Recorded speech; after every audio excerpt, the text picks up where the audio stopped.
Pasa a vosotros, hermanos. Un placer volverlos a ver por estos medios y poder reflexionar un poco de la palabra de nuestro Dios. El tema está basado en la lectura que Yola ya nos hizo favor de leer. Claro, ella como directora del culto, y donde pudimos, mis hermanos, entresacar un tema relacionado con el espíritu de nuestro Dios. Permítanme hacer un pequeño antecedente que me pudiera servir para poder magnificar de alguna manera la recepción del Espíritu Santo en el creyente. No deja de ser importante desde mi perspectiva esto. Yo lo iniciaría así, mis hermanos. Fíjense que cuando se tratan de hacer grupos de trabajo, equipos, hablando de pequeñas asociaciones de personas, pequeñas comunidades, que con el tiempo se espera que crezcan y se desarrollen, tiene mucho que ver con a quién seleccionamos para ser parte de esos grupos. Por ejemplo, si yo les dijera a las hermanas, y pongo este ejemplo porque lo he visto con la femenil, al menos aquí en Belisario. Si yo le digo a Becky, arma un equipo para que colabore contigo, y le digo a Yolanda, Yola, haz un equipo, adivinen a quién van a escoger, Becky y Yolanda. No me contesten, yo sé quién. Pudiéramos empezar diciendo que a las mejores. A lo mejor no es una regla, obviamente, porque cuando tratamos de hacer un equipo, tratamos de hacer una pequeña comunidad, un grupo de trabajo, vamos a escoger a los mejores. Pues no voy a escoger a los peores, ¿no? Eso se vuelve hasta natural porque queremos dar buenos resultados. Queremos, obviamente, entregar buenas cuentas por aquella comisión o objetivo que se me establezca. Hay una segunda opción, pudiéramos decir, oye, yo mi equipo lo quiero formar no con los mejores, sino con mis amigos, mis amigas. Esta sería una segunda opción. Y fíjense que esta segunda opción es un poquito sobre la que quiero trabajar, sobre la que quiero reflexionar. Fíjense que el Señor Jesucristo, cuando viene a la tierra, ustedes lo saben, Él forma un equipo de 12 varones que lo han de acompañar. Claro, la Escritura no hace una descripción plena y total sobre esto, pero permítanme argumentar algunas cosas que creo, es obviamente algo que consigo por ahí, considero que es algo que el Señor hizo. El Señor realmente no seleccionó a la manera que yo les dije al inicio de la plática. Obviamente no escogió a los mejores. Y déjenme así decirlo, mis hermanos. El Señor tenía un objetivo, ¿no? Yo creo que lo tenía y posiblemente lo tenía muy claro. Esto de posiblemente también requiere pues nuestra atención, pero no es el momento en esta plática. Pero el Señor teniendo un objetivo que lograr, yo creo que nuestro Dios le dijo, toma estos. Y cuando toma aquellos 12, mis hermanos, si me hubieran dicho, si yo hubiera vivido en aquella época ahí en Galilea, yo le hubiera dicho al Señor Jesucristo, oye, ¿quieres ganar? ¿Quieres triunfar en tu misión? ¿Por qué escoges a 12 perdedores? Porque fue lo que hizo el Señor. Escogió a 12 perdedores, mis hermanos. Y pues claro que el Señor se vio en apuros, ¿eh? Por obviamente aquella elección que el Señor hizo. Obviamente no era gente preparada para aquella misión en la cual tenían que participar. Siempre he dicho que el Señor ha actuado en desventaja, pero esto no es extraño en la visión de las Escrituras, mis hermanos.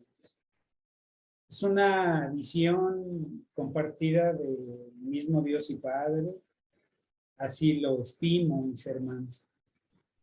Como por ejemplo cuando escogió al pueblo de Israel. La misma palabra lo reconoce en sí mismo, que Israel no fue elegido precisamente porque fueran los mejores. Yo creo que en su tiempo había naciones más educadas, más disciplinadas, con conocimientos, con ciencia, como por ejemplo los egipcios, por mencionar algún pueblo importante de aquella época. Realmente los hebreos de la antigüedad era gente detestable, mis hermanos, en todos sentidos. Sin embargo, nuestro Dios los eligió. Y esta tónica se sigue presentando. Lo hemos comentado en otro momento, se ha mencionado y se ha reflexionado también un poquito. Hoy procuro nada más mencionarlo, mis hermanos. ¿Se acuerdan qué dice Primera Corintios? Fuimos elegidos nosotros, mis hermanos. Y cuando somos elegidos, pues empezaría conmigo mismo, mis hermanos.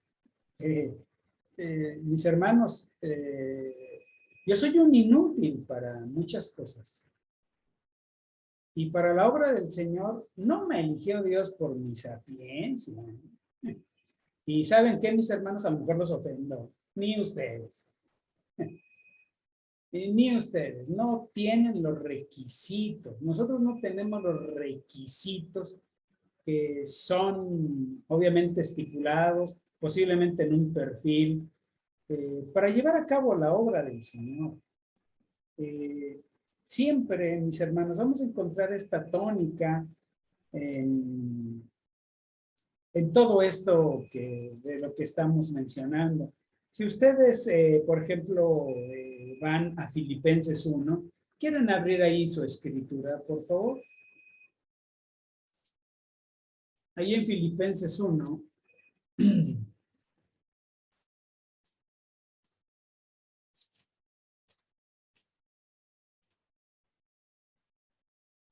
Me gusta un término que utiliza Pablo, porque Pablo, mis hermanos, también cuando elige a sus compañeros, y utiliza el término compañeros, porque es el término que se utiliza en este capítulo,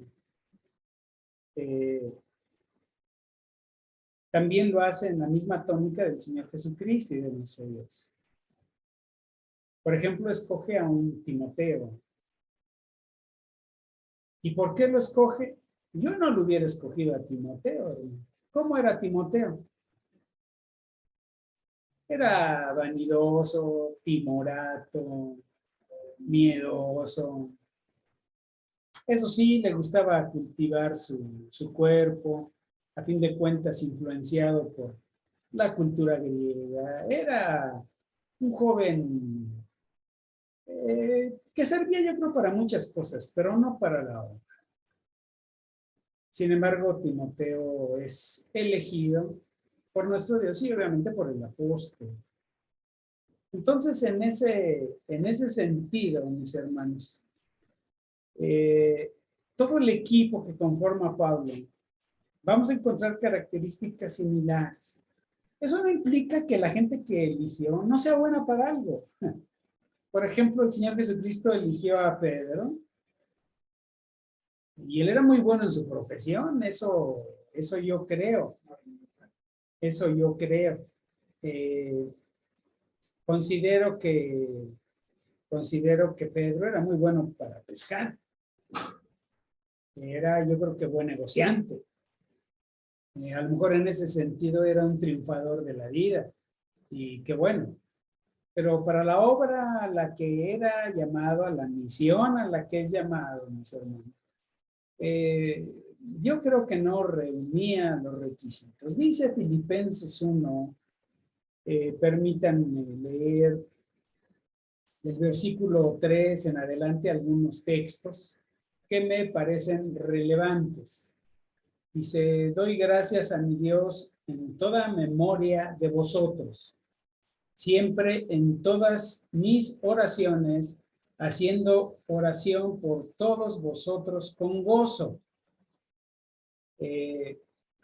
Dice el versículo 7, ¿por quién está orando el apóstol? Dice el versículo 7, como me es justo sentir esto de todos vosotros, por cuanto os tengo en el corazón y en mis prisiones y en la defensa y confirmación del Evangelio.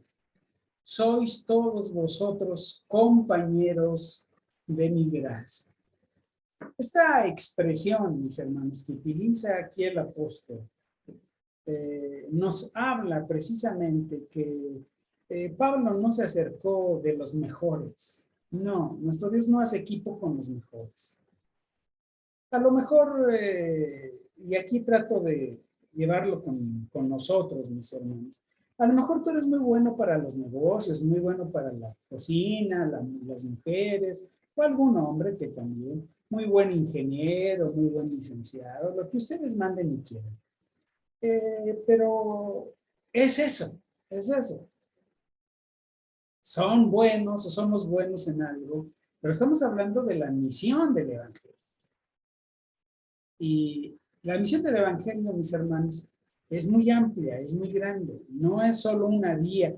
Normalmente se habla mucho de evangelismo, y qué bueno, pues es el corazón, el centro de la misión, pero no es solo evangelizar, mis hermanos, ustedes lo saben.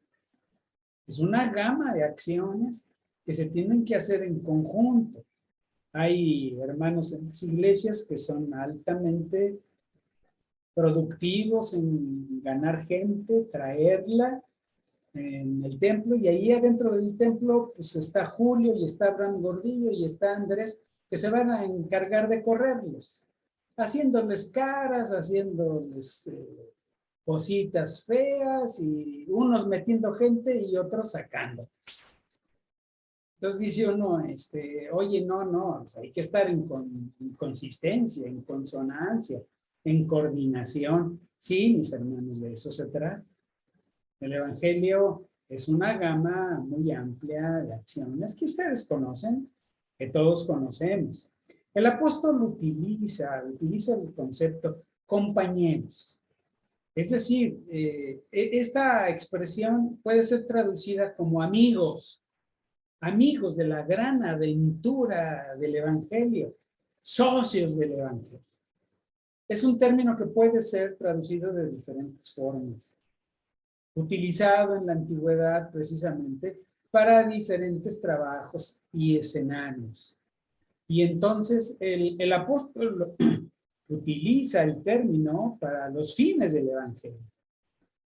Es decir, mis hermanos, el Evangelio se levanta no con los más capaces, sino con aquellos que tienen muchas debilidades, muchas flaquezas. Dice la Escritura, en donde hay necedad. Qué característica tan tremenda, hermanos. Fuimos elegidos por necedad. Mis hermanos, permítanme tantito, déjenme aquí cambiar de luz porque algo pasó. Permítanme un instante.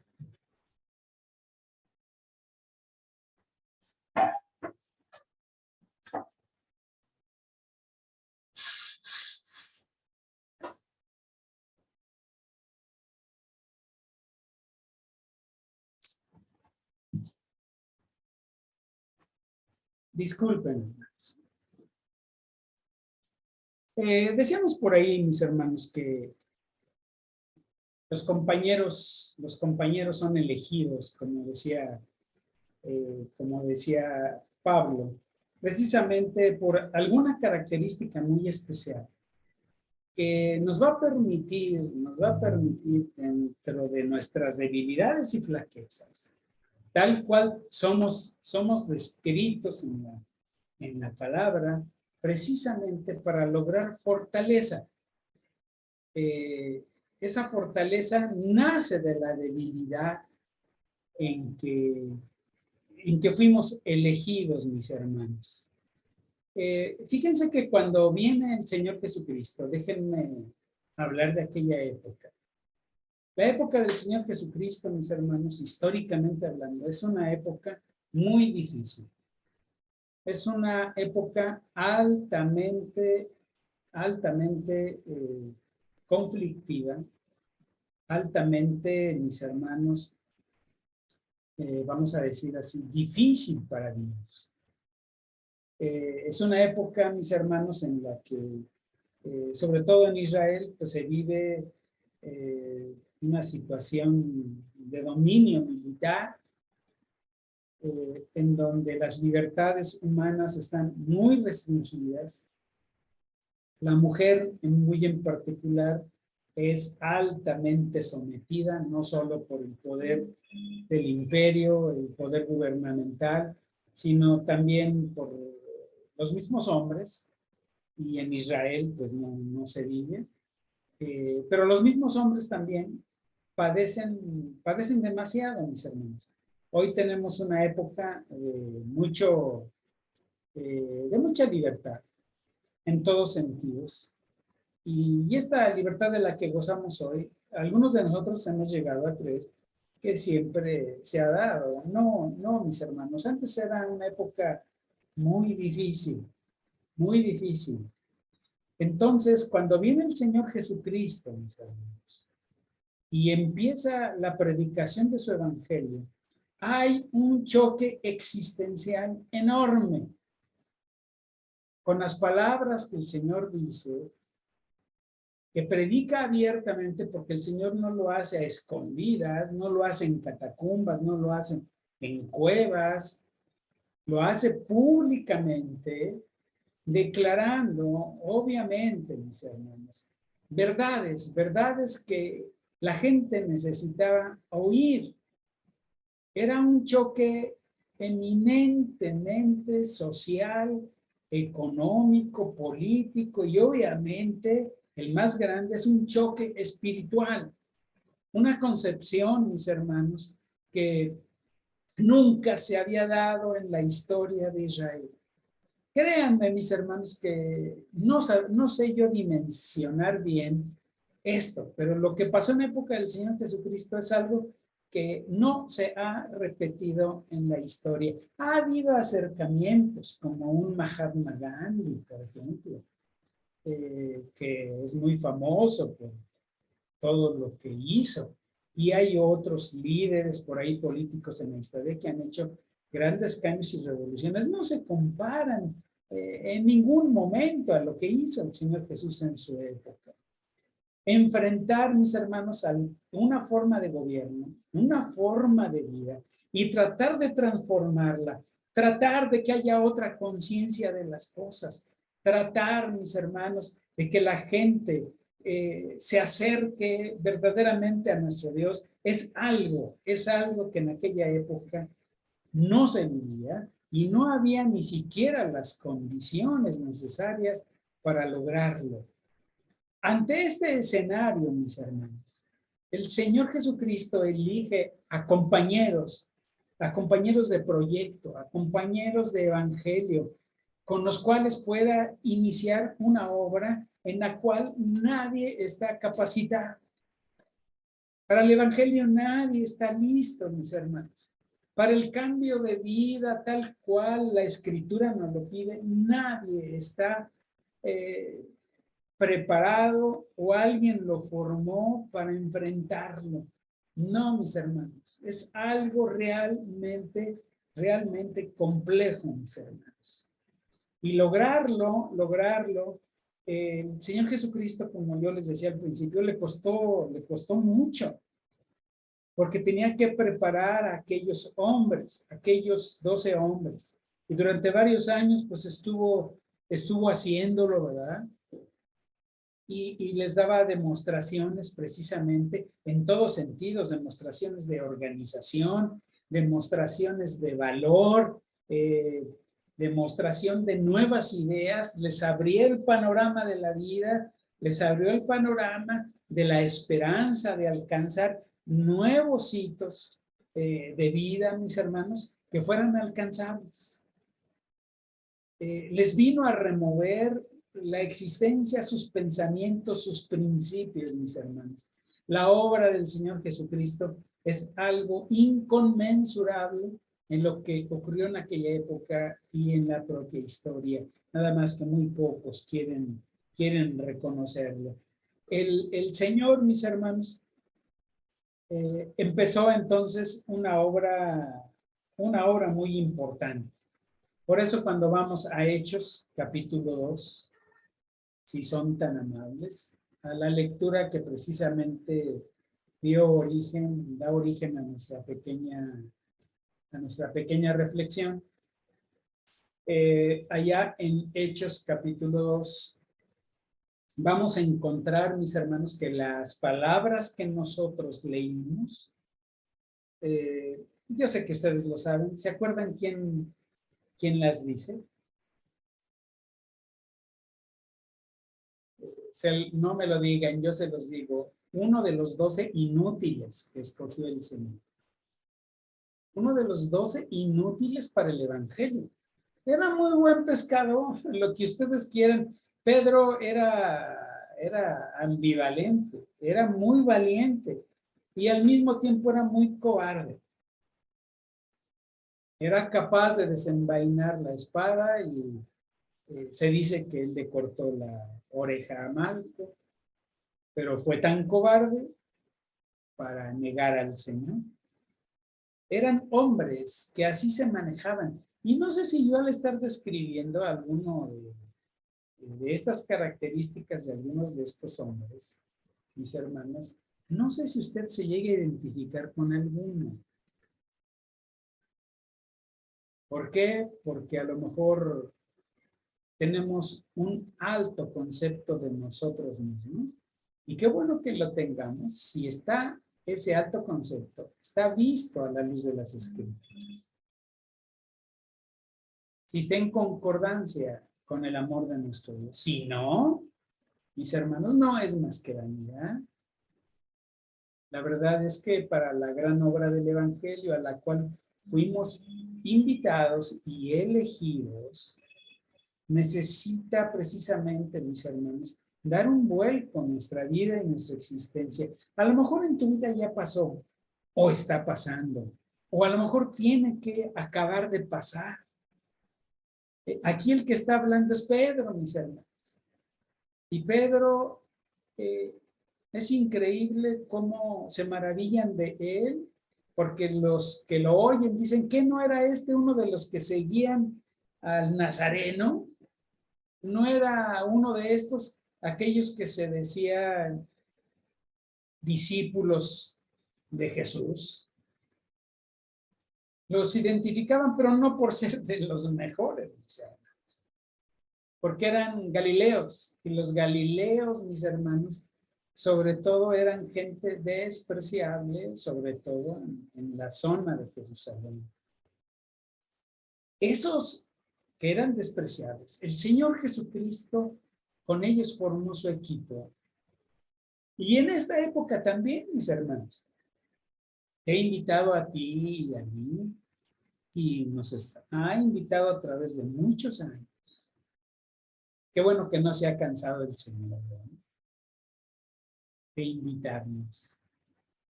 Y esperemos que no se canse mucho, porque algunos de nosotros, vaya que somos necios, ¿eh?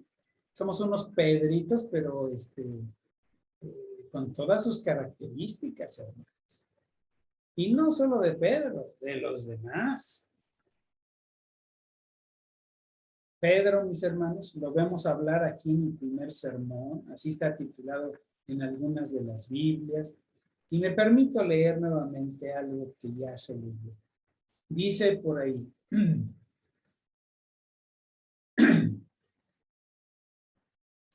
versículo 36. Sepa pues ciertísimamente toda la casa de Israel. Son palabras dichas inicialmente a toda la casa de Israel, no solo a los judíos, sino se abre un marco de actuación general, déjenme así decirlo, o sea, allí donde hubiera judíos, en cualquier lugar, porque aquí lo están escuchando a Pedro, gente de todo el mundo, judíos que vienen de otras zonas y que eran miembros de las famosas tribus de Israel. Y dice, sepa pues ciertamente toda la casa de Israel, que a este Jesús que vosotros crucificasteis, Dios ha hecho Señor y Cristo. Entonces, oído esto, fueron compungidos de corazón y dijeron a Pedro y a los otros apóstoles, varones hermanos, ¿qué haremos? Y Pedro les dice, arrepentíos y bautícese cada uno de vosotros en el nombre de Jesucristo para perdón de los pecados y recibiréis el don del Espíritu Santo. Aquí hay varios detalles en los cuales hay que entrar. No tenemos tiempo, hermanos, pero sí trato de rescatar la idea básica.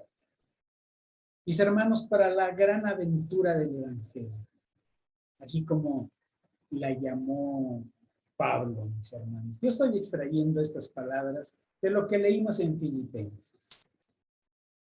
Pablo dice, la gracia que me es dada. Ahí tengo compañeros, amigos, socios, que me ayudan en este trabajo.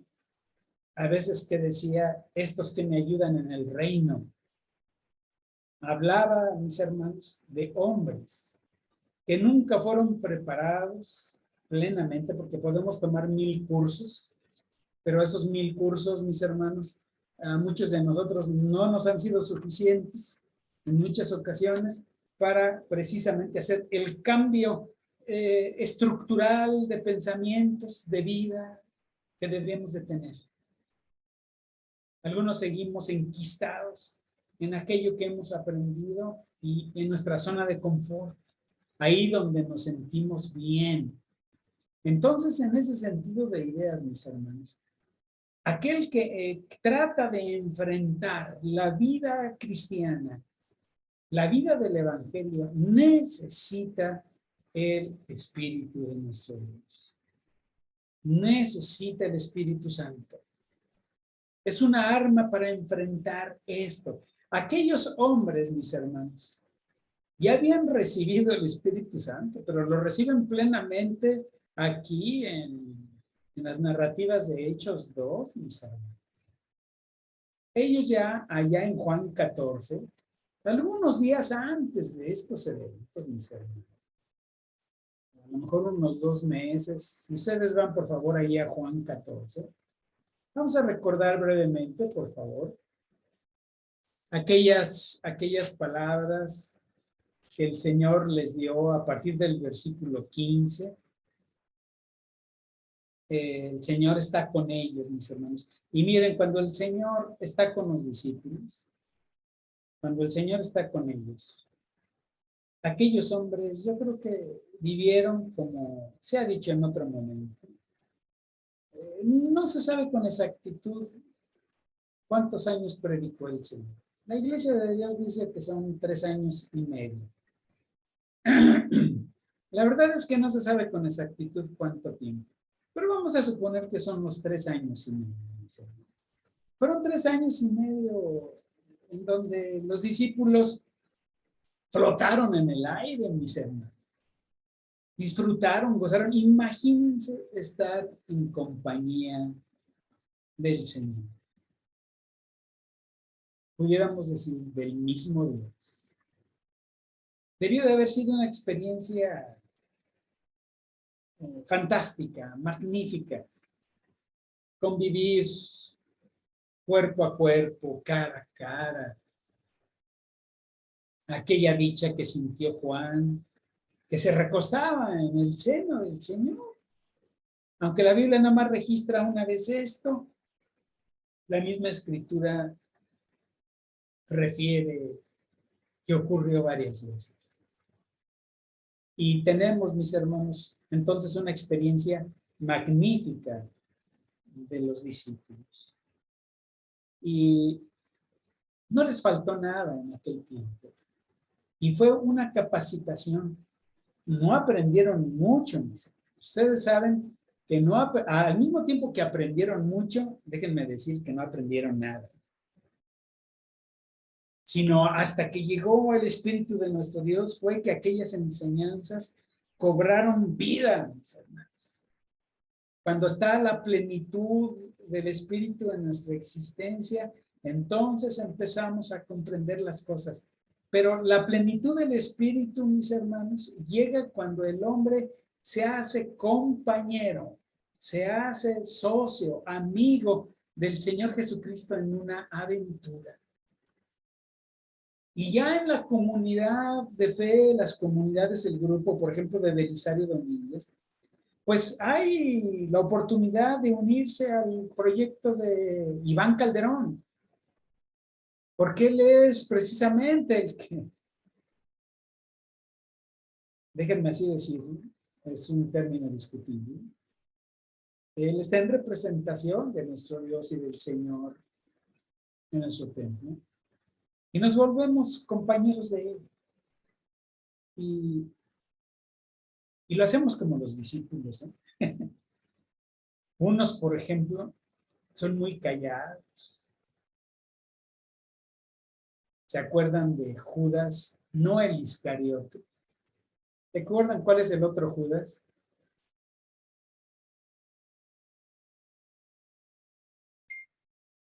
¿No? Yo sé que sí. La gente lo adora mucho. Más en nuestro México. Le dicen Juditas Tadeo. ¿Se han oído hablar de él? No, qué extraño. Es muy conocido. Es un santo muy conocido. Judas Tadeo, pues no se menciona entre los dos así de manera sobresaliente para nada. Unos son muy callados. Otros son muy participativos. Yo veo a Andresito, bueno, a Andresote, bien colaborador y traspiés, porque luego ahí Andresito la riega y luego la compone, pero ahí está. Ahí está. Julio también es de los que colaboran, quiere colaborar. Unos más movidos que otros, pero nos parecemos a Pedrito, a Juan, a Andrés. Algunos de ustedes son muy dinámicos, hermanas muy dinámicas, con muchos traspiés. Pero ahí se está tratando de apoyar la aventura del Evangelio. Pero para que ésta se vuelva plena, se necesita el Espíritu Santo, el Espíritu de nuestro Dios. Porque no es posible, mis hermanos, no es posible ofrecer verdaderos frutos y verdaderos resultados si el Evangelio no está, porque estaremos haciendo todo con nuestras fuerzas. Y seguiremos dando tumbos. Sigo leyendo. Juan 14, 15. Si me amáis, guardad mis mandamientos. Y yo rogaré al Padre y os dará otro consolador para que esté con vosotros para siempre. Al Espíritu de verdad, el cual el mundo no puede recibir porque no le ve ni le conoce. Nosotros le conocemos, no lo vemos tampoco, pero le conocemos. Tomamos las palabras del Señor, las hacemos nuestras, son dichas para los discípulos, pero las hacemos nuestras. Y dice, porque está con vosotros y será en vosotros, no os dejaré huérfanos, vendré a vosotros. Esto significa, mis hermanos, que nosotros necesitamos la paternidad de nuestro Dios.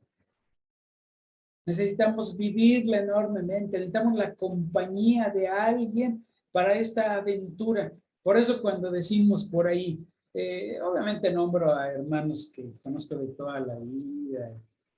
Por eso cuando me oyen hablar de momento, le tiro duro a Andresito y a Julio. Y sé que me aguantan. Si yo le digo a Dani, a mi hermano y brother de toda la vida, le digo, Dani, vete a visitar a los de allí enfrente, aquí a Dani a lo mejor le da mello, pero va a invitar a otro miedoso, adivinen a quién, a Gordillo, y oye, pues vamos los dos, ¿no? Pues vamos, y ¿saben a quién debemos invitar más? Al Espíritu de nuestro Dios. Lo necesitamos para enfrentar la gran aventura del Evangelio. Vivirlo como lo vivieron aquellos hombres. No estamos huérfanos. Necesitamos, mis hermanos, del Espíritu de nuestro Dios. Pero algunos vivimos como si estuviéramos huérfanos. Un huérfano, mis hermanos, o se hunde en su vida, o su orgullo lo levanta. Su dureza de corazón lo levanta. Y algunos así caminamos, aún en la vida del creyente. Segunda Timoteo 1, cita con la cual quisiera terminar esta pequeña reflexión, mis hermanos. Segunda Timoteo 1, del 6 al 14. Es una lectura muy grande, solo leo 2 o 3 versículos. Dice así la palabra. Pablo le escribe pues a Timoteo y decíamos, Timoteo tiene muchos defectos como hombre. Yo creo que tenía grandes virtudes, pero no para el evangelio. Ese poder que tuvo Timoteo para el evangelio, lo tuvo hasta que recibió el Espíritu de nuestro Dios. Dice así el versículo 6 en adelante. Por lo cual te aconsejo que despiertes el don de Dios. El don de Dios es la gracia misma de Dios, mis hermanos. Es el Espíritu Santo que está en nosotros, porque el Espíritu Santo ya lo leímos allá en Hechos. Es recibido cuando nos arrepentimos, nos bautizamos y la gran mayoría de nosotros así lo hemos hecho y está la promesa de recibir el Espíritu de nuestro Dios. Esto también es un don que hay que despertar, sigue diciendo el apóstol. Dice que está en ti por la imposición de mis manos, porque no nos ha dado Dios espíritu de temor, sino de fortaleza y de amor y de templanza. Por tanto, no te avergüences del testimonio de nuestro Señor, ni de mí, preso suyo, antes ser participante de los trabajos del Evangelio, según el poder, la virtud de Dios, que nos salvó y llamó con vocación santa, no conforme a nuestras obras, mas según el intento suyo y gracia, la cual nos es dada en Cristo Jesús antes de los tiempos de los siglos, mas ahora es manifestada por la aparición de nuestro Salvador Jesucristo, el cual quitó la muerte y sacó a la luz la vida y la inmortalidad por el Evangelio, del cual yo soy puesto predicador y apóstol y maestro de los gentiles. Por lo cual asimismo padezco esto, mas no me avergüenzo, porque yo sé a quién he creído y estoy cierto que es poderoso para guardar mi depósito para aquel día. Retén la forma de las sanas palabras que de mí oíste en la fe y amor que es en Cristo Jesús. Guarda el buen depósito por el Espíritu Santo que habita en nosotros. Disculpen, hermanos, dije que no lo iba a leer todo, ya lo leí. Pero es una lectura muy bonita, yo sé que a usted le agradó la lectura, porque nos habla de aquello que tenemos que hacer, mis hermanos. Y en ello tenemos que solazarnos.